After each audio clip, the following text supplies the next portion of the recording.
சென்னை காசிமேடு பகுதியை சேர்ந்த ஆட்டோ ஓட்டுநர் பஜாஜ் ஃபைனான்ஸ் நிறுவனத்திலிருந்து பேசுவதாக கூறிய மோசடி கும்பலிடம் 31,000 ரூபாய் பணத்தை இழந்துள்ளார். இது தொடர்பான கூடுதல் விவரங்களோடு இணைகிறார் செய்தியாளர் கதிரவன். கதிரவன், வணக்கம். என்ன நடந்தது? இது குறித்தான முழு விவரங்களையும் பதிவு பண்ணல. இன்ஸ்டாகிராமில் வந்த ஒரு விளம்பரத்தை நம்பி ஆட்டோ ஓட்டுநர் ஒருவர் 31,000 ரூபாய் பணத்தை இழந்திருக்கிறார். பஜாஜ் நிறுவனத்திலிருந்து பேசுவதாக கூறியும் பஜாஜ் நிறுவனத்தில் கடன் தொகை உறுதி செய்யப்பட்டதாக ஒரு போலியான ஆவணத்தை அனுப்பியும் அந்த மோசடி கும்பல் அந்த ஆட்டோ ஓட்டுநரிலிருந்து இந்த பணத்தை பறித்திருக்கிறார்கள். தாயின் மருத்துவ செலவுக்காக கடன் உதவி பெற முயன்ற போது இந்த சம்பவம் நடைபெற்றிருக்கிறது. 2 நாட்களாக புகார் அளிக்க சென்ற போதிலும் போலீசார் சரியான முறையில நடவடிக்கை எடுக்கவில்லை என்ற ஒரு குற்றச்சாட்டையும் அவர் வைத்திருக்கிறார்.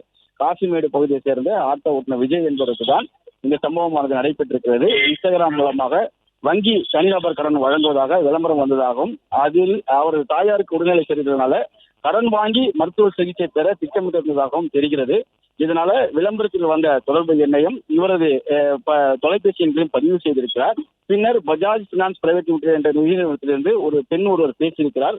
4 லட்சம் கடன் உங்களுக்கு வழங்கப்படுவதாக ஒரு ஆவணத்தையும் அவர் அனுப்பியிருக்கிறார். அதற்காக முதலில் 3,500 ரூபாய் கட்ட சொல்லியிருக்கிறார்கள். அந்த பணத்தையும் QR கோடு மூலமாக செலுத்தியிருக்கிறார். இதனையடுத்து மேலும் 12,800 ரூபாய்க்கு இன்சூரன்ஸ் கட்ட வேண்டும் என்று கூறி அதையும் பெற்றிருக்கிறார்கள்.